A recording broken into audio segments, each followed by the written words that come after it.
जी बिस्मिल्लाहिर्रहमानिर्रहीम अस्सलाम वालेकुम वरहमतुल्लाहि वबरकातुहू। मेरा नाम है डॉक्टर मोहम्मद मुज़म्मिल हसन। एक नए सेशन के साथ जी आप खिदमत में हाज़िर हैं। कराची में इस वक्त हालात बड़े ख़राब हैं जी, सिंध में पर्टिकुलरली। और आप सब लोग जानते हैं कि लंपी स्किन डिजीज़ ने जो है वो फार्मर्स को, किसानों को बहुत परेशान किया हुआ है। और चूँकि नई बीमारी है, आप लोग पहली दफ़ा देख रहे हैं और मैं भी पहली दफ़ा देख रहा हूँ। ढेर लोग फ़ोन करके रोज़ाना पूछते हैं लंपी स्किन डिजीज़ के बारे में और वैक्सीन के बारे में भी पूछ रहे हैं और बड़े परेशान हैं। और हम कोशिश कर रहे हैं किसी ना किसी कैपेसिटी में उनकी मदद कर सकें। और क्योंकि ज़्यादातर फार्मर ऐसे हैं जो पढ़ लिख नहीं सकते, गूगल पे इसको लिटरेचर को स्टडी नहीं कर सकते, तो उन तमाम अहबाब के लिए ये छोटा सा मैं सेशन कर रहा हूँ कि ये LSD लंपी स्किन डिजीज़ जो है ये क्या है, ये कैसे फैलती है और इसको आपने शनाख्त कैसे करना है और इसका इलाज, और साथ ही साथ जो अगली चीज़ इंपॉर्टेंट जो मैंने आपके लिए लेकर आया हूँ कि ऐसे जानवर का जो है ना जी जो गोश्त है उसका क्या करना है। ये बड़े लोग परेशान हैं इस वक्त कि क्या उस जानवर का गोश्त हमें खाना चाहिए या उस जानवर का गोश्त हमें नहीं खाना चाहिए। तो लंपी स्किन डिजीज़ की एक वायरस के साथ की बीमारी है, जैसे मुँह खुर भी एक वायरस है, जैसे कोविड-19 जो हमारा 2 साल से चल रहा है ये भी एक वायरस है। तो लंपी स्किन डिजीज़ जो है ये एक वायरस है और ये इतना चीड़ा वायरस है कि 55 डिग्री सेंटीग्रेड पे अगर आप इसको 2 घंटे तक रखते हैं तो इसको कोई मसला बनता है। मतलब ये बहुत ज़्यादा टेम्परेचर बर्दाश्त कर सकता है। अभी आपको पता है फैसलाबाद में बैठा हूँ मैं, और अप्रैल में गर्मी के मौसम में अगर आप बाहर धूप में बैठ जाएं तो कि टेम्परेचर 52, 50, 51 के राउंड अबाउट होता है। तो ये 55 डिग्री सेंटीग्रेड तक 2 घंटे रखें तो इसका कुछ बनता है। अगर आप फर्दर टेम्परेचर बढ़ा के 65 डिग्री सेंटीग्रेड कर दें तो तब ये को आधा घंटा गुजारेगा, उसके बाद जो है इसकी डेथ हो जाती है। और दूसरे नंबर पे अपने फार्म पे फार्मलिन का स्प्रे करें, 1% सोल्यूशन बनाएं। वो कैसे बनाएंगे, 100 लीटर पानी ले लें, उसमें 1 लीटर फार्मलिन मिक्स कर लें, ठीक है जी। या फिर इसको मैं आसान कर देता हूँ, 300 जो आपके पास अमूमी तौर पे ये होती हैं 330 मिलीलीटर वाली ना, ये 30 लीटर वाली टैंकियाँ होती हैं पानी की अमूमी तौर पे, जैसे आप लोग स्प्रे कर रहे होते हैं। तो 30 लीटर वाली जो टैंकी है उसमें 300 ml ये आपने उसमें डाल देना है और फिर आपने पूरे फार्म पे स्प्रे कर देना है। ये 1% फार्मलिन के सोल्यूशन से मर जाता है। और ये इतना चीड़ा वायरस है कि जानवर के जिस्म पे जो तफड़ बनते हैं ना, आपने देखा होगा, अब तो बताने की ज़रूरत नहीं है, जिस्म पे जगह जगह तफड़ बन जाते हैं, दाने बन जाते हैं, गिल्टियाँ सी बन जाती हैं, उनमें ये 33 दिन तक रह सकता है, 1 महीने से ज़्यादा वहाँ पे रह सकता है। और वो जगह हमारे चूँकि कराची में वाड़े हैं और जगह थोड़ी है, और वो जगह जहाँ पे सूरज की रोशनी प्रॉपर नहीं आती, जहाँ पे डार्क रूम्स हैं, अंधेरा थोड़ा ज़्यादा है, वहाँ पे ये वायरस कई महीने तक भी गुजारा कर सकता है। इसमें जो मोर्टेलिटी है जानवरों में वो 5% तक हो सकती है जी। और जो हमारी हॉल्स्टीन फ्रीजन प्योर है या वो क्रॉस की गायें जिनमें हॉल्स्टीन फ्रीजन का ब्लड है, उनमें भाईजान इसकी तबाही ज़्यादा है। गाय में भी है, भैंस में भी है, ये बता दूं मैं आपको। वाटर बफलो हमारी जो पाकिस्तान की बफलो है उसमें और गाय दोनों में ये प्रॉब्लम है, लेकिन जो वलैती गाय है और जो क्रॉस की गाय है उसमें इसकी शिद्दत भी ज़्यादा है, उसमें ये फैलती भी तेज़ी से है बनिस्बत हमारी लोकल देसी गाय के। अब ये बीमारी आती कैसे है आपको पता होगा, ये वेल की बीमारी बहुत ही कॉमन है। ये जैसे ही जुलाई का सितंबर आता है तब वेल की बीमारी आपने सुनी होगी, जानवर 3-4 दिन बैठ जाता है। तो उस बीमारी की तरह ये बीमारी मच्छर, चिचड़ और ये जो हमारी काटने वाली मक्खियाँ होती हैं उसके थ्रू ये फैलती है। इसके साथ साथ जो वच्छा जो बीमार है उसके सीमन के साथ भी ये जो है इन्फेक्शन जो है आगे फैल सकती है। और वो वच्छा वो बुल आपका जिसको ये बीमारी है 42 दिन तक अपने सीमन के ज़रिए वो ये बीमारी फैला सकता है। इसके साथ साथ जो खुराक है, ये जो पानी है जिसमें वायरस मौजूद है, जैसे आप देख सकते हैं जब जानवर ऐसे खड़े होकर खाते हैं ना ये पानी, या उनका सलाइवा, उनका थूक लग जाता है और वो पानी की घुरली में भी शामिल हो जाता है, तो उसके ज़रिए इसका फैलाव कुछ ज़्यादा उसके बारे में स्टडी नहीं है। ये टोटल इन्फॉर्मेशन मैं आपको जो दे रहा हूँ ये OIE की वेबसाइट से उनका एक आर्टिकल है, वो आपको बता रहा हूँ। अच्छा, अगला इसमें जो सबसे ज़्यादा इंपॉर्टेंट है ना ये बीमारी के फैलना, वो एक जानवर का दूसरे जानवर से डायरेक्ट कॉन्टैक्ट है। जैसे वो सामने जानवर खड़े हैं ना, वो एक दूसरे को आप देख रहे हैं, चूम रहे हैं, चाट रहे हैं, और कोई हीट में भी होगा, एक दूसरे पे चढ़ती भी हैं, तो कांटेक्ट किसी ना किसी कैपेसिटी में जानवर का दूसरे जानवर से बन जाता है, उससे बीमारी फैलती है। ये इसका ज़्यादा ज़रिया बनता है। जानवर का ब्लड, खून जो है, जानवर का थूक, जानवर के आंखों से निकलने वाला पानी, जानवर की नाक से निकलने वाला पानी और जानवर के सीमन, इन तमाम से ये बीमारी फैल सकती है।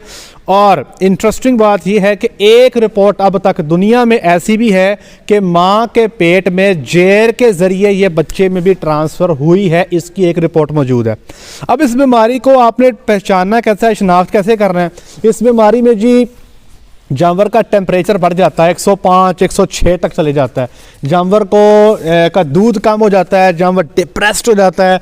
डिप्रेस जानवर क्या, ये वो डॉक्टर हजरात जो हमारे अभी फील्ड में न्यू आए हैं उनको बता देता हूँ। अभी ये जानवर सामने आपके खड़े हैं, इसका आप देख लें हेड की तरह, वो सामने खड़ी है, ठीक है जी। जो अमूमी तौर पे डाउन जानवर होते हैं ना, उनका हेड उनके जिस्म के लेवल से काफ़ी नीचे होता है। जिस तरह बिल्कुल ये सीधी खड़ी है ना, वो जानवर का हेड नीचे को होगा, झुका हुआ होगा, कान उसके डाउन हो गए, उसके मसल पे ये जो इसका मुंह का एरिया है ये बिल्कुल ड्राई हो जाता है और जानवर की आंखों में चमक ख़त्म हो जाती है। दूर से ही नज़र आ जाता है कि ये जानवर जो है ना, इसको कोई ना कोई मसला है।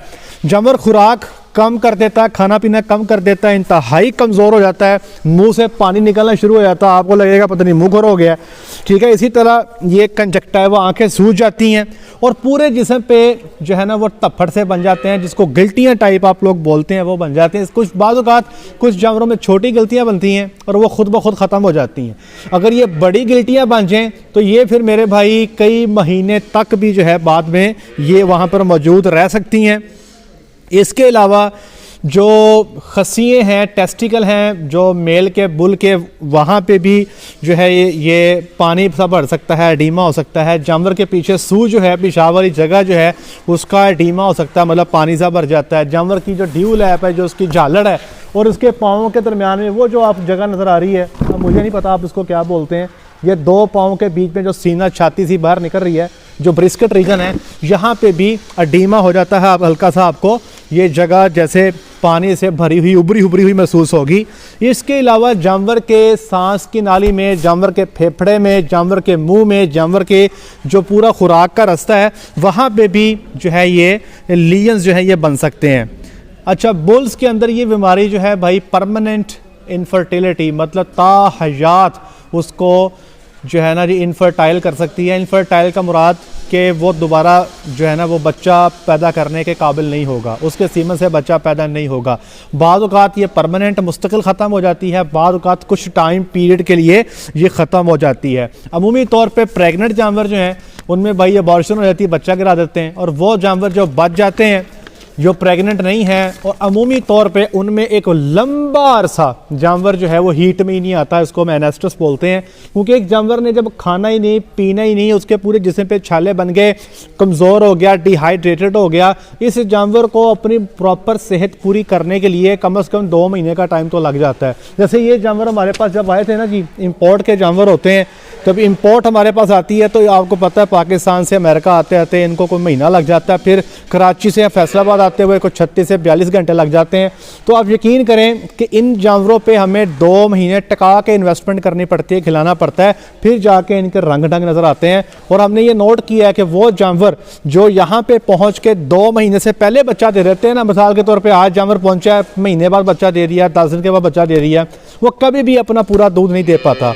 और वो जानवर जो 2 महीने तो हमारे पास गुजार के फिर बच्चा देते हैं, तो उनका फ़र्क ही बहुत होता है। नज़र आ रहा होता है कि वाकई यार ये जानवर जो है ना ये को बहुत ही आउट परफॉर्म कर रहे हैं। अब इससे बचना कैसे है? सबसे पहले वैक्सीनेशन, सबसे पहले वैक्सीनेशन। फिर वैक्सीनेशन वैक्सीनेशन वैक्सीनेशन।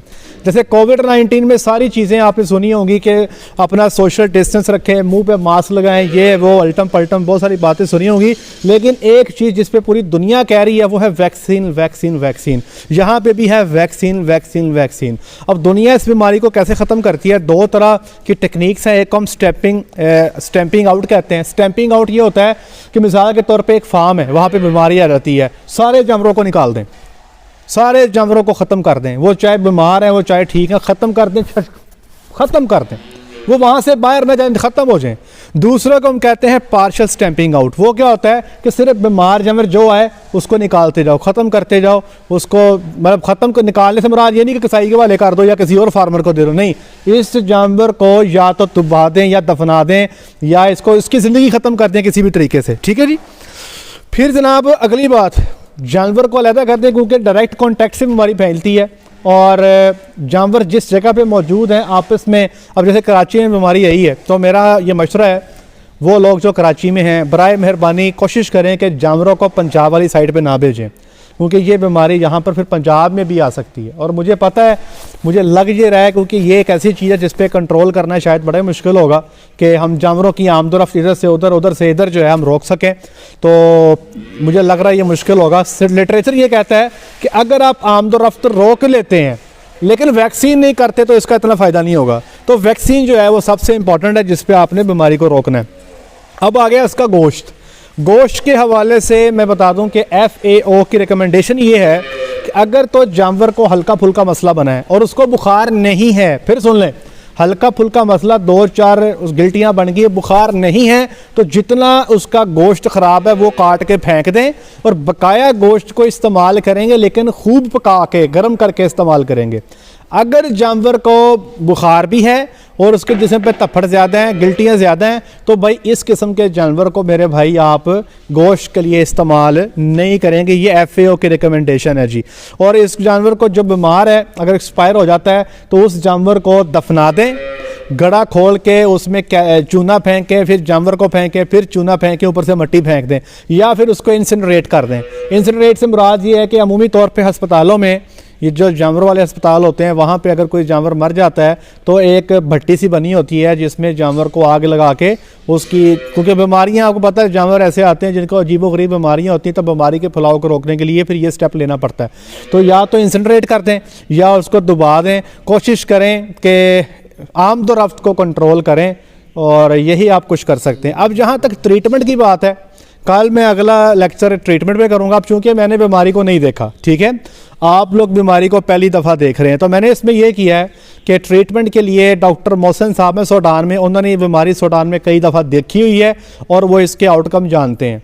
तो मैं अगले सेशन में आपको डॉक्टर साहब का मैंने उनसे ट्रीटमेंट मंगवा ली हुई है, तो वो ट्रीटमेंट आपसे पूरा ऑडियो मैसेज है डॉक्टर साहब को आपसे शेयर करेंगे। कापियाँ पेंसिल पकड़ के वो आप लिख लीजिएगा और उसको आगे लोगों तक पहुंचा भी दीजिएगा, ताकि लोग जो हैं इस मुश्किल वक्त में एक दूसरे की मदद भी कर सकें, इस मुश्किल मरहल से निकल सकें। आज तक के लिए इतना ही जी, अपना ख्याल रखिएगा, दुआ में याद रखिएगा, 5 वक्त की नमाज अदा कीजिएगा। अस्सलामु अलैकुम।